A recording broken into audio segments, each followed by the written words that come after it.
So hi hello friends, అందరికీ నమస్తే. ఎలా ఉన్నారు మిత్రులందరికీ నమస్కారం. ఫ్రెండ్స్, ఎన్నిసార్లు చెప్పినా కానీ చాలామంది ఈ డౌట్ కామెంట్ చేస్తూనే ఉంటారు.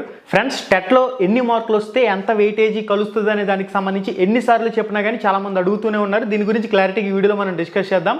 ఇక్కడ మీకు స్క్రీన్ మీద క్లారిటీగా డిస్ప్లే చేస్తాను. టెట్లో ఎంత స్కోర్ వస్తే ఎంత వెయిటేజీ యాడ్ అవుతుంది అనేది టేబుల్ క్లారిటీగా ఇక్కడ మీకు స్క్రీన్ మీద డిస్ప్లే చేస్తాను. దీన్ని క్లారిటీగా చెక్ చేసుకోండి. మీకు ఎన్ని మార్కులు వచ్చాయో టెట్లో దాని ప్రకారం మీకు ఎంత వెయిటేజీ అనేది కలుస్తుంది అనేది కూడా మీకు క్లారిటీగా ఇక్కడ స్క్రీన్ మీద డిస్ప్లే చేస్తాను. దీనికి అనుగుణంగా మీకు క్లారిటీగా అయితే అర్థమవుతుంది. ఇక మిగిలిన 80 మార్క్స్కి సంబంధించిన డిఎస్సి జరుగుతుంది కాబట్టి ఆ 80 మార్క్స్ ప్లస్ మీకు వచ్చిన టెట్ వెయిటేజీ అనేది కలుపుకొని చూసుకుంటే సరిపోతుంది. పీఈటీ అభ్యర్థులు ఉన్నారో మందికి డైరెక్ట్గా డిఎస్సి కూడా కండక్ట్ చేయడం జరిగింది. వాళ్ళకి నేరుగా 100 మార్కులకి కన్సిడర్ చేస్తారు. ఎవరైతే టెట్ రాసి డిఎస్సి రాస్తారో వాళ్ళకి వచ్చేసరికి టెట్ వెయిటేజీని తీసుకోవడం జరుగుతుంది. ఆ 20% వెయిటేజీకి సంబంధించి మీకు పూర్తి అవగాహన అయితే ఈ షార్ట్తో వస్తుందని చెప్పేసి నేను అనుకుంటున్నాను. మళ్ళీ వీడియోలో మళ్ళీ కలుసుకుందాం. శుభం, ధన్యవాదాలు.